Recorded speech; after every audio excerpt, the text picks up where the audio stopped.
Auzubillahiminash-shaytanir-rajim. Bismillahir-rahmanir-rahim. Welcome back to my channel Bio Mentor. आज हम जो टॉपिक स्टार्ट करने लगे हैं वो होम्योस्टेसिस है। लेक्चर नंबर 16 है और अगर यूएचएस की यूनिट देखी जाए तो यूनिट नंबर 11 है। और इसमें जो हम टॉपिक कवर करेंगे होम्योस्टेसिस है, ह्यूमन यूरिनरी सिस्टम है, थर्मो रेगुलेशन इन मैमल्स है और लास्ट पे हम प्रैक्टिस मल्टीपल चॉइस क्वेश्चन करेंगे। तो सबसे पहले हम जो है होम्योस्टेसिस जो है स्टार्ट करते हैं और होम्योस्टेसिस को डिफाइन करते हैं। तो protection of internal environment from the harms of the fluctuation in the external environment, कि एक ऑर्गेनिज्म जो है जब अपने इंटरनल इन्वायरमेंट को प्रोटेक्ट करता है, कोई भी एक्सटर्नल इन्वायरमेंट में फ्लक्चुएशन आती है तो इस चीज को क्या कहते हैं, इस चीज को होम्योस्टेसिस का नाम देते हैं। तो सबसे पहले जो है इसमें हम देख रहे हैं कि इसकी और क्या प्रॉपर्टीज हो सकती है होम्योस्टेसिस की। तो सबसे पहले देखें इसकी जो फर्स्ट प्रॉपर्टीज है, it is not to keep the fix internal environment. Homeostasis का ये मतलब हरगिज नहीं है कि जो कंडीशंस होंगी वो बिल्कुल फिक्स रखी जाएंगी, बल्कि जो कंडीशन होंगी वो एक नैरो रेंज में होगी। उसके बाद maintain with in specific range, एक स्पेसिफिक रेंज में मेंटेन करेगा। नेसेसरी फॉर सर्वाइवल, जो उसकी सर्वाइवल के लिए क्या है जरूरी है होम्योस्टेसिस जो है। उसके बाद इसके हम कंपोनेंट्स की तरफ आएंगे। होम्योस्टेसिस के अगर कंपोनेंट्स की बात की जाए तो तीन कंपोनेंट्स हैं, ऑस्मो रेगुलेशन है, थर्मो रेगुलेशन है और जबकि तीसरा जो कंपोनेंट है वो एक्सक्रीशन है। तो सबसे पहले अगर ऑस्मो रेगुलेशन की बात की जाए तो maintain solute and solvent level. Osmoregulation में एक ऑर्गेनिज्म जो है सल्यूट और सॉल्वेंट लेवल को क्या करता है, मेंटेन करता है with respect to external environment. इस तरह थर्मो रेगुलेशन में क्या होता है, to maintain the body temperature, इसमें बॉडी टेम्परेचर को मेंटेन रखा जाता है with respect to external environment. जबकि एक्सक्रीशन में क्या होता है, रिमूवल ऑफ मेटाबॉलिक वेस्ट है, इसमें जो मेटाबॉलिक वेस्ट है उसको रिमूव किया जा रहा होता है। तो इसमें भी मेटाबॉलिक वेस्ट को इसलिए रिमूव किया जाता है ताकि मेटाबॉलिक वेस्ट जो है बॉडी के लिए टॉक्सिक मटेरियल जो है ना बन जाए, इसलिए उसको रिमूव करना जरूरी होता है। नेक्स्ट जो है हम कंट्रोल सिस्टम की तरफ आते हैं। अगर टेक्स्ट बुक के मुताबिक बात की जाए, अकॉर्डिंग टू टेक्स्ट बुक, तो control system have two types, living control system and physical control system. अगर हम लिविंग और फिजिकल कंट्रोल सिस्टम की बात करें तो दोनों के जो है तीन कंपोनेंट हैं, एक रिसेप्टर है और सेकंड पे कंट्रोल सेंटर है और तीसरे पे इफेक्टर है। रिसेप्टर क्या करते हैं, कोई भी चेंज है ये एक्सटर्नल या इंटरनल इन्वायरमेंट में, रिसेप्टर उसको डिटेक्ट करते हैं। जबकि कंट्रोल सेंटर क्या करता है, कंट्रोल सेंटर जो है सिग्नल देता है किसको, इफेक्टर को, ताकि वो प्रॉपर जो है क्या करे, रिस्पॉन्स हो करे। Effector to respond to a change, मतलब कोई भी चेंज लेके आनी है वो इफेक्टर ने लेके आनी। फॉर एग्जांपल अगर हम अपनी बॉडी के लिविंग कंट्रोल सिस्टम की अगर हम बात करें तो आपकी जो स्किन है वो उस पर डिफरेंट रिसेप्टर मौजूद है। फॉर एग्जांपल अगर हम गर्मी या सर्दी की बात करें तो हीट रिसेप्टर हैं या कोल्ड रिसेप्टर हैं जो कि डिटेक्ट करते हैं चेंज को। और उसके बाद ब्रेन कंट्रोल सेंटर मौजूद है, ब्रेन कंट्रोल सेंटर है जिसमें हाइपोथैलेमस है, वो उस हीट को क्या करेगा, जो है उसको मैसेज आएगा रिसेप्टर के थ्रू और कंट्रोल सेंटर जो हाइपोथैलेमस होगा वो मैसेज करेगा मसल्स को और ग्लैंड्स को। मसल और ग्लैंड जो है रिस्पॉन्स शो करेंगे, डेफिनेटली मसल कंट्रैक्ट करेंगे और जो ग्लैंड है वो क्या करते हैं, सिक्रीशन जो है रिलीज करते हैं। तो इस तरीके से ये कंट्रोल सिस्टम की जो है वो वर्किंग होती है। नेक्स्ट जो है फीडबैक मैकेनिज्म है। फीडबैक मैकेनिज्म जो है detection of change and signalling for the effector response to a control system. Feedback mechanism में क्या हो रहा होता है, कोई भी चेंज है एक्सटर्नल या इंटरनल एनवायरनमेंट में उसको डिटेक्ट करना और उसके बाद इफेक्टर को रिस्पॉन्स देना, ठीक है, कंट्रोल इफेक्टर के थ्रू कंट्रोल सिस्टम को रिस्पॉन्स देना जो है इसको फीडबैक मैकेनिज्म कहते हैं। फीडबैक मैकेनिज्म जो है इसके भी दो टाइप्स हैं, पॉजिटिव फीडबैक मैकेनिज्म है जबकि नेगेटिव फीडबैक मैकेनिज्म है। अगर हम पॉजिटिव फीडबैक मैकेनिज्म की बात करें तो इसमें क्या होता है, feedback that increase the output of A system, इसमें जो आउटपुट है सिस्टम का वो क्या हो जाता है, इंक्रीज हो जाता है। बिल्कुल vice versa negative feedback mechanism में क्या होगा, जो आउटपुट होगा वो क्या हो जाएगा, सिस्टम का डिक्रीज हो जाएगा। लेकिन ये जस्ट आपको समझाने के लिए डेफिनेशन बताई गई है। जबकि अगर हम टेक्स्ट बुक की बात करें तो टेक्स्ट बुक में जस्ट नेगेटिव फीडबैक मैकेनिज्म की एग्जांपल दी हुई है, तो आपने जस्ट ये नेगेटिव फीडबैक मैकेनिज्म की ही एग्जांपल करनी है। तो नेगेटिव फीडबैक मैकेनिज्म की जो डेफिनेशन है वो क्या दी हुई है, inverse effect response to the change in the external environment, external environment में जो इफेक्टर का इनवर्स रिस्पॉन्स है उसको क्या कहेंगे, उसको जो है नेगेटिव फीडबैक मैकेनिज्म कहेंगे। तो हम इसकी एग्जांपल्स की तरफ आते हैं। पॉजिटिव फीडबैक मैकेनिज्म की एग्जांपल जो है चाइल्ड बर्थ है, सकलिंग प्रोसेस है, या रैपनिंग फ्रूट्स है, या ब्लड क्लॉटिंग है। इसी तरह अगर हम नेगेटिव फीडबैक मैकेनिज्म की एग्जांपल देखें तो ह्यूमन बॉडी टेम्परेचर है, या human body blood sugar level है, या उसके बाद जो ह्यूमन बॉडी वाटर लेवल है विद रिस्पेक्ट टू एडीएच, जो है ये नेगेटिव फीडबैक मैकेनिज्म की एग्जांपल है। जबकि नेक्स्ट जो है हम एक ऑर्गेनिज्म, एक ह्यूमन का स्केलेटन जो है दिखाया गया है। देखिए बॉडी जो है ह्यूमन की दिखाई गई है। इसमें देखिए सबसे पहले बात की गई है बॉडी टेम्परेचर फॉल की, कि बॉडी टेम्परेचर अगर कम हो जाए, और इधर बात की गई है बॉडी टेम्परेचर अगर राइज कर जाए, बॉडी टेम्परेचर अगर हाई कर जाए। तो ये टॉपिक जो है मैं कवर करूंगा, थर्मो रेगुलेशन मैमल्स के हवाले से भी कवर करूंगा, और उसके बाद आपको पॉजिटिव और नेगेटिव फीडबैक मैकेनिज्म की भी इसमें हम बात करेंगे, क्योंकि आप पढ़ चुके हो जो बॉडी टेम्परेचर है वो नेगेटिव फीडबैक मैकेनिज्म की एग्जांपल है। तो इसमें वो भी मैं आपको जो है अंडरस्टैंड कराने की कोशिश करूंगा। तो सबसे पहले देखें, जो नॉर्मल बॉडी टेम्परेचर है जिस रेंज में है ह्यूमन बॉडी टेम्परेचर, वो 36.1 से रेंज जो है वो 37.8 डिग्री सेल्सियस है। मतलब आपकी जो बॉडी का टेम्परेचर है, आपकी बॉडी जो वर्किंग कर रही है, आपकी बॉडी का जो मेटाबॉलिक सिस्टम है, या आपकी बॉडी में डिफरेंट एंजाइम वर्किंग कर रहे हैं, वो 36.1 से 37.8 डिग्री सेल्सियस में वर्किंग कर रहे हैं। तो इसमें क्या होता है, देखें इसमें वर्किंग करनी है। तो जब बॉडी का टेम्परेचर फॉल हुआ है, सपोज करते हैं कि बॉडी का टेम्परेचर 34 डिग्री सेल्सियस हो गया है, तो क्या आपकी बॉडी में वो क्या करेंगे, जैसे ही बॉडी का टेम्परेचर फॉल हुआ है तो कंट्रोल सेंटर को मैसेज जाएगा।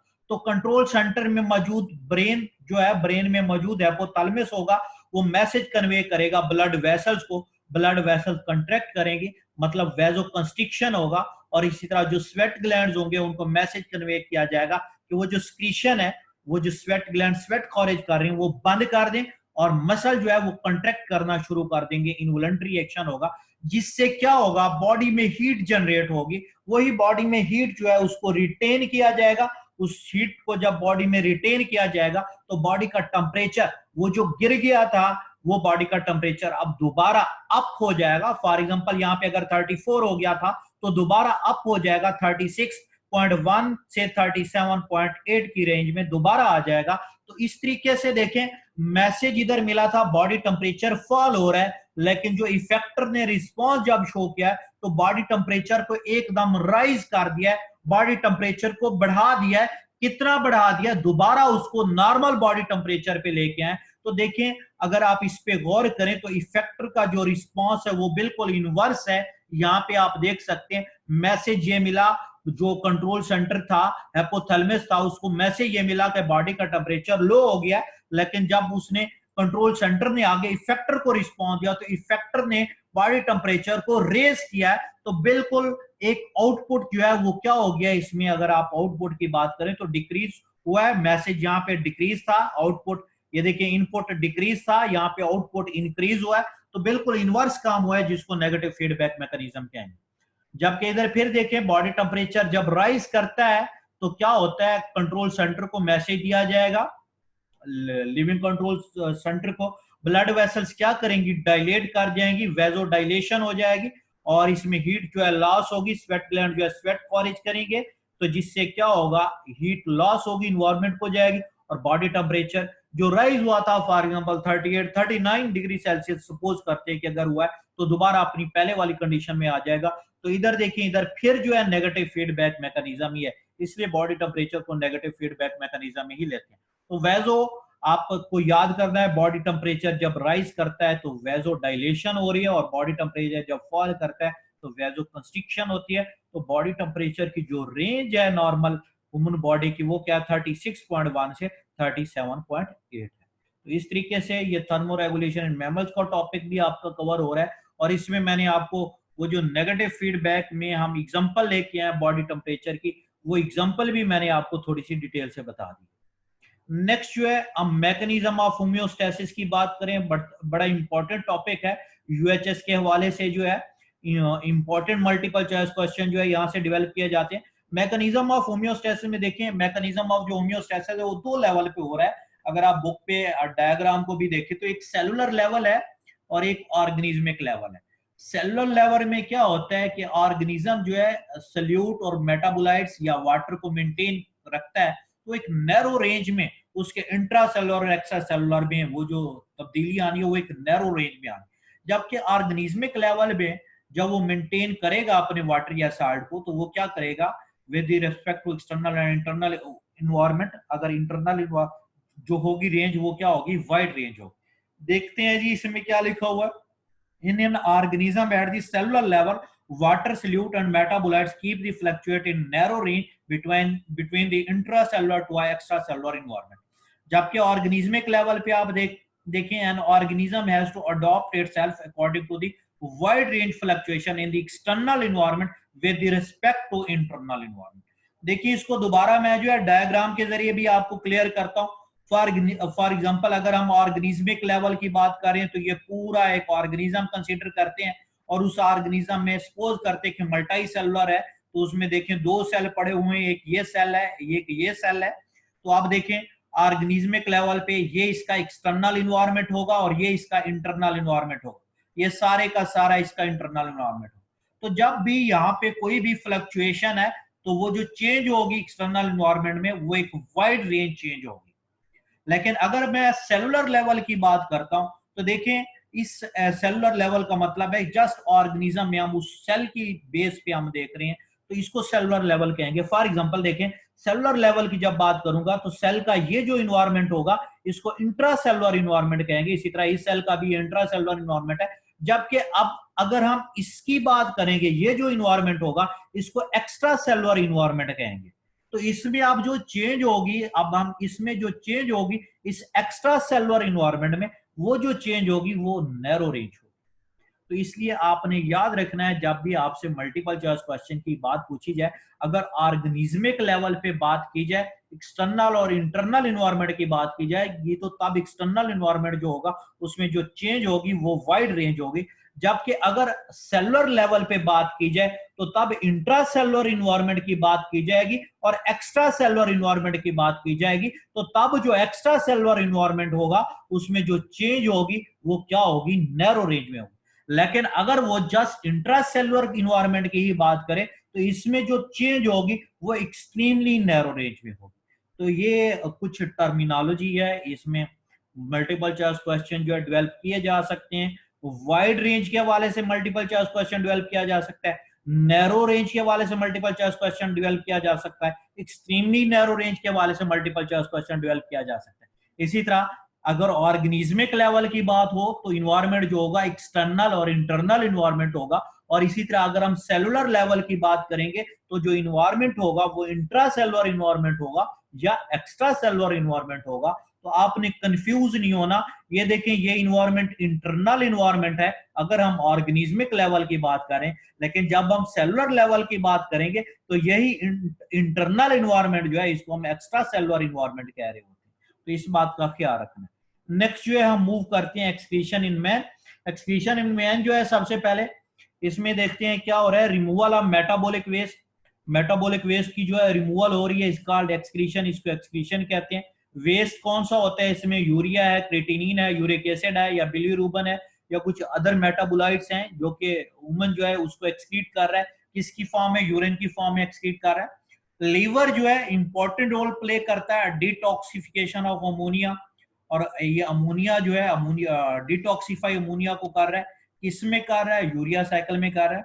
उसके बाद kidney filter this urea from the blood and form the urine, और किडनी क्या कर रही है, फिल्टर करती है इस यूरिया को किससे, ब्लड से, और उसको जो है किस में ट्रांसफर कर देती है, यूरिन में ट्रांसफर कर देती है, और बॉडी से इस तरीके से रिमूव हो जाता है वो जो यूरिया। उसके बाद urinary system remove these waste from the body. Urinary system जो है वो क्या करते हैं, इस वेस्ट को बॉडी से रिमूव कर देते हैं। तो जो यूरिनरी सिस्टम है इसकी स्ट्रक्चर देखते हैं, इसमें क्या क्या चीजें हैं। Urinary system, anatomy of urinary system आप कह सकते हैं। पेयर ऑफ किडनी है, दो किडनी है। पेयर ऑफ यूरेटर है, यूरेटर के दो पेयर हैं। इसी तरह यूरिनरी ब्लैडर है, यूरिनरी ब्लैडर यहाँ पे ये मौजूद है। यूरेथ्रा है, ये आप देख सकते हैं डायग्राम में, यूरेथ्रा मौजूद है। Urinary system play the important role है, यूरिनरी सिस्टम किसमें इंपॉर्टेंट रोल प्ले कर रहा है, removal of metabolic waste, metabolic waste को रिमूव करने में, regulation of water and solute contents, water और सल्यूट कंटेंट्स को रिमूव करने में। इसी तरह regulation of pH of body fluids की जो पीएच है उसको रेगुलेट करने में। तो आप डायग्राम में देख सकते हैं, ये पेयर ऑफ किडनी दिखाया गया है। इस किडनी से ये यूरेटर स्टार्ट हो रहे हैं। ये यूरेटर अगर आगे कहाँ पे ओपन हो रहे हैं, यूरिनरी ब्लैडर में ओपन हो रहे हैं, और यूरिनरी ब्लैडर जो है आगे कहाँ पे ओपन हो रहा है, यूरिथ्रा में ओपन हो रहा है। नेक्स्ट जो है अनाटमी ऑफ यूरिनरी सिस्टम, वो किडनी जो है उस पे आ जाते हैं। Pair of kidney lies in the abdominal cavity, जो अब्डोमिनल कैविटी है उसमें जो है किडनी जो है मौजूद होती है। साइज ऑफ किडनी अगर देखें तो 10 से 13 सेंटीमीटर लॉन्ग है, जबकि 5 से 7.5 सेंटीमीटर जो है वाइड है। वेट जो होता है किडनी का 150 ग्राम है, less than 1% of body weight है। रिसीव जी 20% blood of the each cardiac output, एक जो कार्डियक आउटपुट है उसमें 20% ब्लड जो है रिसीव किया जा रहा होता है। यूरेटर है, urine leave the kidney through the ureter. ये सारी चीजें मैं आपको पहले बता के आऊं, जस्ट एक ओवरव्यू करेंगे। ureter open into the urinary bladder via ureter or feces। Important की पॉइंट है, यूरेटर और फेसिस के जरिए ओपन हो रहा है। Urinary bladder receive the urine and store. Urinary bladder क्या करता है, एक तो यूरिन को रिसीव करता है और उसके बाद उसको स्टोर करता है। यूरिथ्रा है, urine leave the body through the urethra. Urine जो है बॉडी को जो है वो क्या करेगा, लीव करेगा, यूरिथ्रा के थ्रू जो है लीव करेगा। नेक्स्ट है kidney is surrounded by the renal capsule. Kidney को जो कवर कर रही है कैप्सूल लाइक स्ट्रक्चर जो है कवर कर रही होती है। उसके बाद it has two distinct region, इसके दो रीजन है, आउटर कॉर्टेक्स है और इनर जबकि मेडुला है। ये ऊपर वाला ये जो रीजन है ये कॉर्टेक्स है, जबकि इनर ये रीजन जो है इसको क्या कहते हैं, मेडुला रीजन जो है कहते हैं। अगर आप स्पॉटलाइट देख रहे हैं डायग्राम में तो ये कॉर्टेक्स का जो है रीजन है। ये एक्चुअली ये सारी स्ट्रक्चर देख सकते हैं, ये कैप्सूल की स्ट्रक्चर है, फिर ये कॉर्टेक्स का रीजन है, फिर ये मेडुला का रीजन है, ठीक है। उसके बाद नेक्स्ट जो है रीनल पेल्विस है, receive the blood from the collecting tubule. Renal pelvis का काम है ब्लड को receive the blood from collecting tubule. Collecting tubule से जो ब्लड आ रहा है जो उसको रिसीव करना है, जो वेस्ट आ रहा है फिल्ट्रेट। उसके बाद हेलेस है, Halley's is the area through which the renal artery is entering and renal vein and ureter leaving the kidney। kidney is made up of nephron, kidney nephron से मिलकर बनी हुई है। नेफ्रॉन जो है इस पे आ जाते हैं, और इसी तरह स्ट्रक्चरल फंक्शनल यूनिट ऑफ अगर किडनी पूछा जाए तो डेफिनेटली आपने नेफ्रॉन ही टेक करना है। नेफ्रॉन है, टू टाइप्स ऑफ नेफ्रॉन है। ये नेफ्रॉन की दो टाइप्स हैं लोकेशन की बेस पे। किडनी में जो इसकी लोकेशन है इसकी बेस पे दो टाइप्स हैं, एक कॉर्टिकल नेफ्रॉन है और एक क्या है, जक्स्टा मेडुलरी नेफ्रॉन। जो कॉर्टिकल नेफ्रॉन है present in the cortex region में मौजूद है, जबकि जो जक्स्टा मेडुलरी नेफ्रॉन है ये किस में होता है, present along the border of cortex और मेडुला। बॉर्डर ऑफ कॉर्टेक्स और मेडुला में ये लोकेट करता है। Having short loop of anal है, जबकि इसमें जो है having long loop of anal. इसमें जो लूप ऑफ एनल है वो पार्ट शॉर्ट है, जबकि इसमें जो है लॉन्ग है। ये नियरली दी 80% ऑफ किडनी है, जबकि ये जो है 20% ऑफ किडनी है जो juxta medullary nephron. Under in normal condition they control the blood volume. ये ब्लड के वॉल्यूम को कंट्रोल करता है कॉर्टिकल नेफ्रॉन। जबकि अगर हम जक्स्टा मेडुलरी नेफ्रॉन की बात करें तो ये क्या करता है, in the short supply of water they retain the more water. जब पानी की कमी हो तो उस वक्त इसने वाटर को क्या करना है, रिटेन रखना है बॉडी में जो है। उसके बाद स्ट्रक्चर ऑफ नेफ्रॉन है। देखिए अगर हम स्ट्रक्चर ऑफ नेफ्रॉन की बात करते हैं, बोमन कैप्सूल है, प्रॉक्सिमल कन्वोल्यूटेड ट्यूब्यूल है, इसमें लूप ऑफ फेनल है, डिस्टल कन्वोल्यूटेड ट्यूब्यूल है, ग्लोमेरुलस है, पेरिटिबुलर कैप्रीज है, वेजा रेक्टा है। अगर यहाँ पे आप देखेंगे ये कप शेप स्ट्रक्चर जो इस कैप्रीज के नेटवर्क को कवर कर रही है इसको बोमन कैप्सूल कह रहे हैं। यहाँ पे ये हाईली एक्सटेंसिवली कन्वोल्यूटेड ट्यूब्यूल हैं जिनको डिस्टल कन्वोल्यूटेड ट्यूब्यूल कहते हैं। ये यू शेप स्ट्रक्चर है, एक्चुअली इस यू शेप स्ट्रक्चर को लूप ऑफ फेनल कह रहे हैं। उसके बाद ये फिर जो है यहाँ पे कन्वोल्यूटेड स्ट्रक्चर है, इसको डिस्टल कन्वोल्यूटेड ट्यूब्यूल कह रहे हैं, और ये जो स्ट्रक्चर है इसको कलेक्टिंग ट्यूब्यूल्स कह रहे हैं। तो इस तरीके से अगर आप इस पूरे नेफ्रॉन पे गौर करें तो तीन तरह से जो है कैप्रीज यहाँ पे मौजूद है। एक देखें एफरेंट आर्ट्यूल्स आ रही है ब्लड को लेके, ये यहाँ पे ग्लोमेरुलस में ब्लड को लेके आ रही है एफरेंट आर्ट्यूल्स। तो ये जो ग्लोमेरुलस है ये एक्चुअली नेटवर्क ऑफ कैप्रीज है, इसको ग्लोमेरुलस का नाम दे रहे हैं।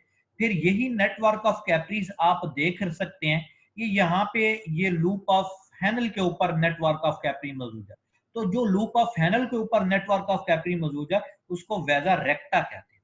इस तरह आप देख सकते हैं ये जो नेटवर्क ऑफ कैप्रीज है यहाँ पे प्रॉक्सिमल कन्वोल्यूटेड ट्यूब्यूल के ऊपर भी मौजूद है ये नेटवर्क, और डिस्टल कन्वोल्यूटेड ट्यूब्यूल के ऊपर भी मौजूद है। तो ऐसे नेटवर्क ऑफ कैपिलरीज को पेरिटिबुलर कैपिलरीज कहते हैं। तो तीन तरह की एसोसिएटेड नेटवर्क ऑफ कैपिलरीज हैं, एक तो ग्लोमेरुलस कह सकते हैं, पेरिटिबुलर कैपिलरीज हैं, और उसके बाद वेजा रेक्टा है। तो नेक्स्ट जो है फंक्शन ऑफ नेफ्रॉन पे आते हैं, फिल्ट्रेशन है, रीअब्जॉर्प्शन है या स्क्रीशन है। तो सबसे पहले फिल्ट्रेशन देखें, glomerulus filter the blood, glomerulus blood को फिल्टर करेगा, filtration take place due to the porous glomerulus wall.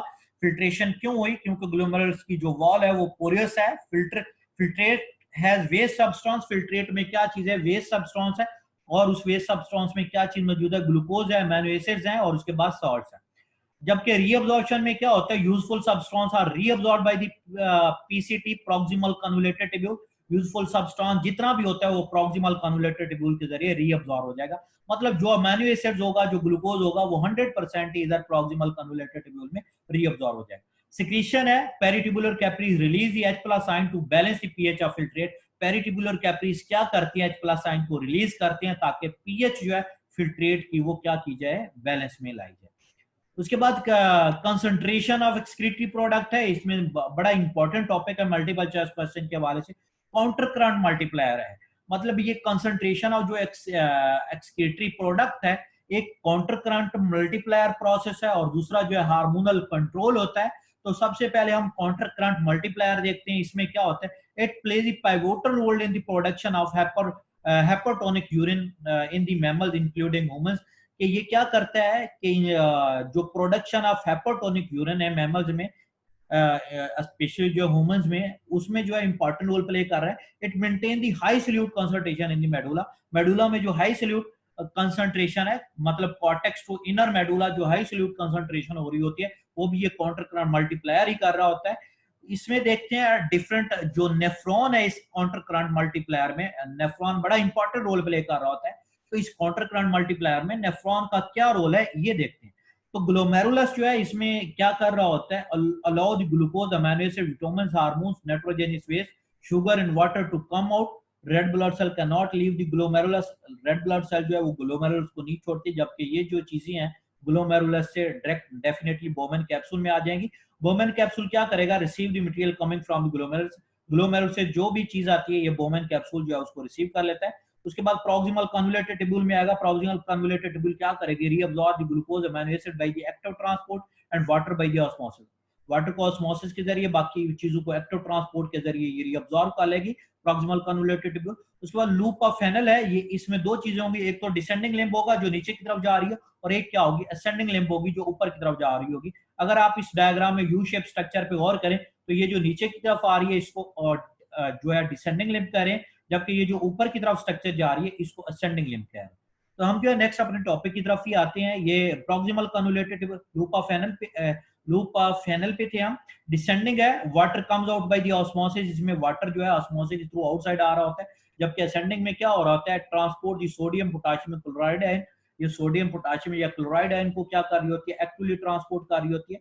Distal convoluted tubule क्या करती है? रीअब्जॉर्प्शन ऑफ वाटर करती है, और उसके बाद सोडियम, कैल्शियम और secretion of acid and toxin कर रही होती है। कलेक्टिंग ट्यूब्यूल्स क्या कर रही होती है? Receive the urine from the many nephron and transport to the pelvis. ये क्या कर रही होती है?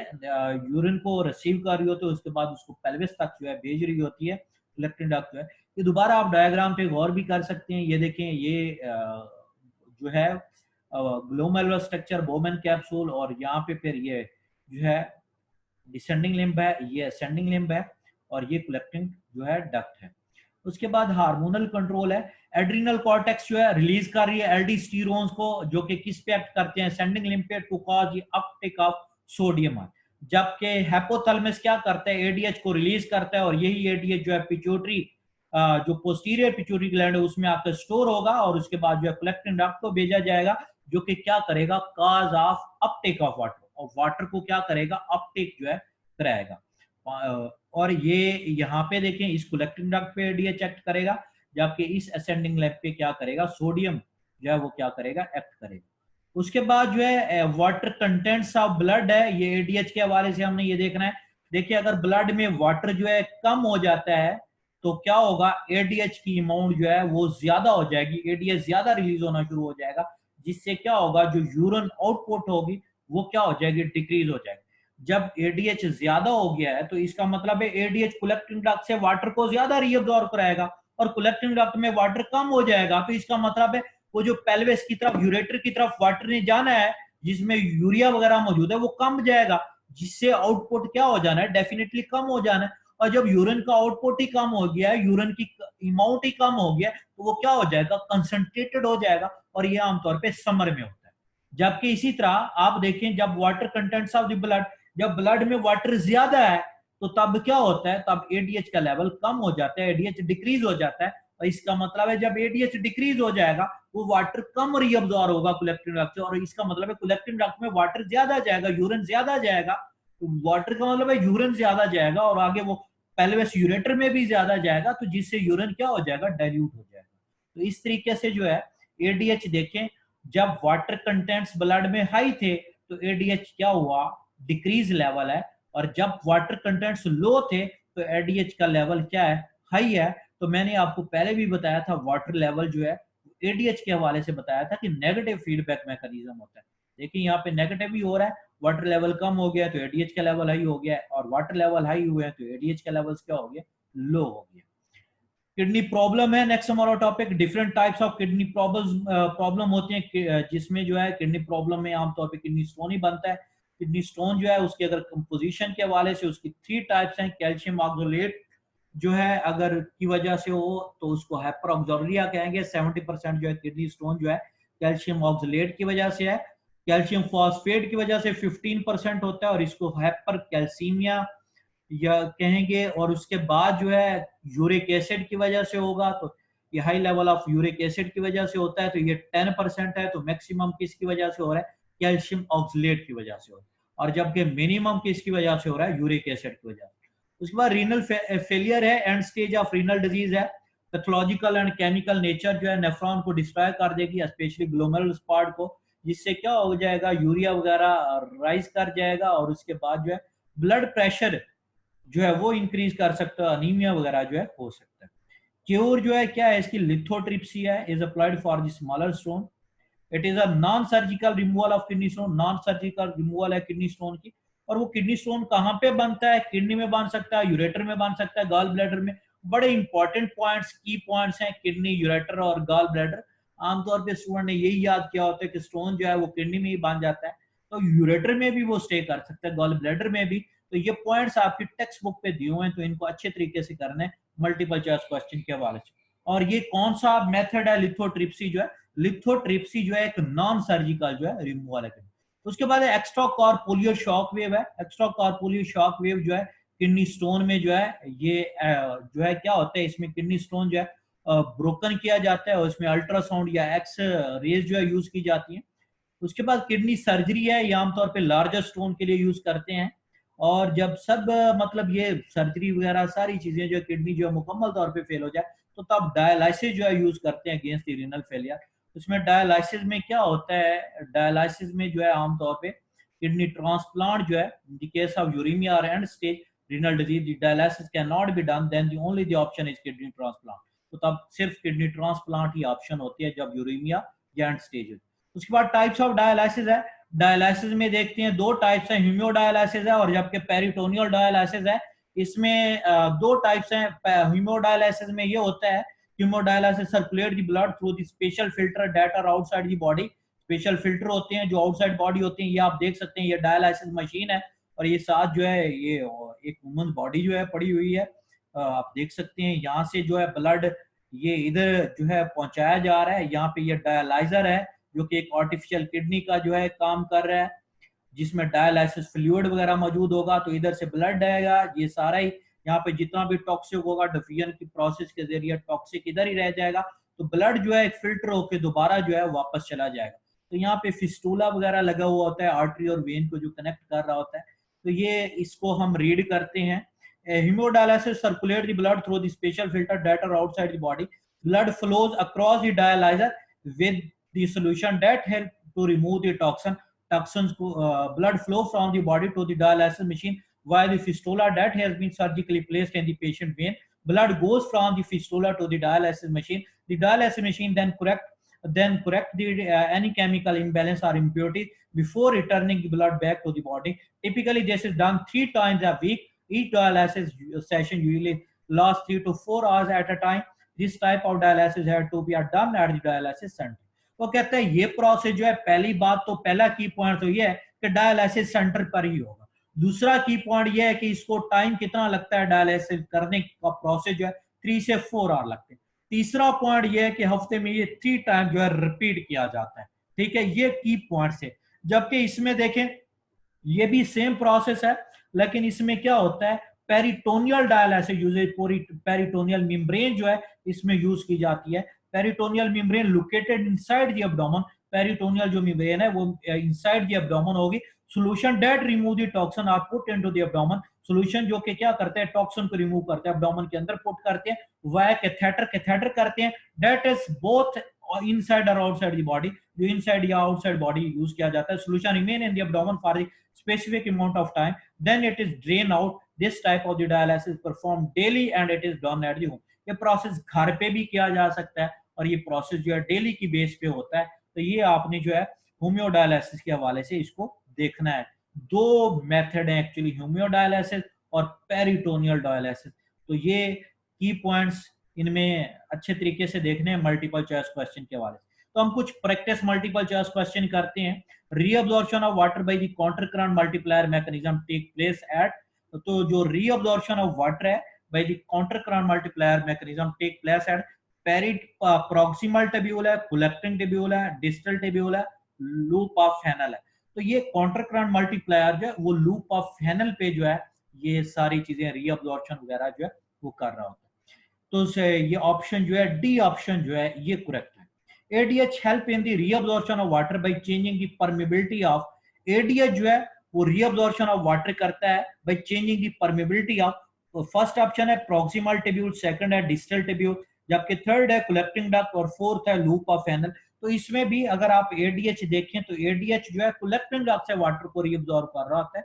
तो ये ऑप्शन जो है सी ऑप्शन जो है करेक्ट ऑप्शन है, collecting duct।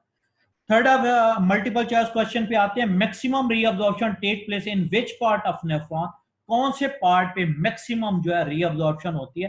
डिस्टल टेब्यूल है, वेलाई है और उसके बाद कॉर्टिकल टिश्यू है, जबकि प्रॉक्सिमल टेब्यूल है। तो प्रॉक्सिमल टेब्यूल पे मैक्सिमम रीअब्जॉर्प्शन होगी। तो डी ऑप्शन जो है correct option. Next multiple choice question की तरफ आते हैं, which of the following is the main nitrogenous waste in waste produce in the human, जो मेन वेस्ट ह्यूमन बॉडी में पैदा हो रहा है वो क्या, यूरिया है, सॉल्ट है, अमोनिया है, यूरिक एसिड है। तो डेफिनेटली यूरिया है, तो ए ऑप्शन जो है वो करेक्ट ऑप्शन। उसके बाद है highly toxic nitrogenous waste excretory product जो है वो क्या है, यूरिया है, सॉल्ट है, अमोनिया है, यूरिक एसिड है। तो अमोनिया है, तो बी ऑप्शन जो है करेक्ट ऑप्शन। नेक्स्ट एमसीक्यू तरफ आते हैं, humans have homeostatic thermostat present in the specified portion of the brain, that is lateral ventricles है, बी ऑप्शन है थैलेमस है, स्पाइनल कॉर्ड है, डेल्टा ऑप्शन है हाइपोथैलेमस। तो ये जो थर्मोस्टेट प्रेजेंट होते हैं होम्योस्टैटिक के लिए वो हाइपोथैलेमस में जो है मौजूद होता है। नेक्स्ट जो है Bowman capsule continues as extensively convoluted portion known as, तो ये जो एक्सटेंसिवली कन्वोल्यूटेड पोर्शन है ये जो है बोमेन कैप्सूल का वो कौन सा है, प्रॉक्सिमल कन्वोल्यूटेड टिब्यूल है। तो बी ऑप्शन जो है करेक्ट ऑप्शन है। इन द नेक्स्ट एमसीक्यू पे आते हैं, nephron the counter current multiplier occur है, नेफ्रॉन में जो काउंटर करंट मल्टीप्लायर है वो कहां पे हो रहा है, लूप ऑफ फेनल और बोमेन कैप्सूल, कलेक्टिंग डक्ट, तो ग्लोमेरुलर। तो लूप ऑफ फेनल जो है ए ऑप्शन जो है करेक्ट ऑप्शन है। Next option multiple choice question की तरफ आते हैं, when the water is in short supply increase the water retention occur through the cortical nephron है, बोमेन कैप्सूल है, जक्स्टामेडुलरी नेफ्रॉन है, ग्लोमेरुलर। तो ये इंक्रीज वाटर सप्लाई जो है ये टेक्स्ट बुक की लाइन ही है, देखिए जक्स्टामेडुलरी नेफ्रॉन जो है इसमें इन्वॉल्व होता है। नेक्स्ट एमसीक्यू की तरफ आते हैं, which one of the following is responsible for the production of concentrated urine, तो कंसंट्रेटेड यूरिन के लिए कौन सी चीजें रिस्पॉन्सिबल है, cortical nephron, Bowman capsule, juxtamedullary nephron, glomerulus. तो ये बी ऑप्शन जो है करेक्ट ऑप्शन है, जक्स्टामेडुलरी नेफ्रॉन जो है इन्वॉल्व होता है। नेक्स्ट जो है site of filtration in the nephron, nephron में जो साइट ऑफ फिल्ट्रेशन है वो कौन सी है, कॉर्टिकल नेफ्रॉन बिल्कुल नहीं हो सकती, डिसेंडिंग एंड डिसेंडिंग नहीं हो सकता, बोमेन कैप्सूल एंड ग्लोमेरुलस ये फिल्ट्रेशन की साइट है, एक्चुअली बोमेन कैप्सूल या ग्लोमेरुलस। तो सी ऑप्शन जो है करेक्ट ऑप्शन है। लास्ट एमसीक्यू है, blood enter to glomerulus through, blood enter glomerulus through, blood जो ग्लोमेरुलस में दाखिल होता है तो वो किसके थ्रू दाखिल होता है, peritubular capillaries, proximal convoluted tubule, afferent arterioles और इफरेंट आर्ट्रियोल्स और एफरेंट आर्ट्रियोल्स। तो ब्लड जब अराइव हो रहा है ग्लोमेरुलस में तो वो एफरेंट आर्ट्रियोल्स के थ्रू हो रहा है। तो उम्मीद करता हूँ स्टूडेंट्स ये आप लेक्चर जो है आपके लिए बड़ा इंफॉर्मेटिव होगा। इंशाल्लाह हम नेक्स्ट लेक्चर जो है वो नेक्स्ट वीडियो के साथ दोबारा जो है हाजिर होंगे। तब तक के लिए इजाजत दीजिए। अल्लाह हाफिज।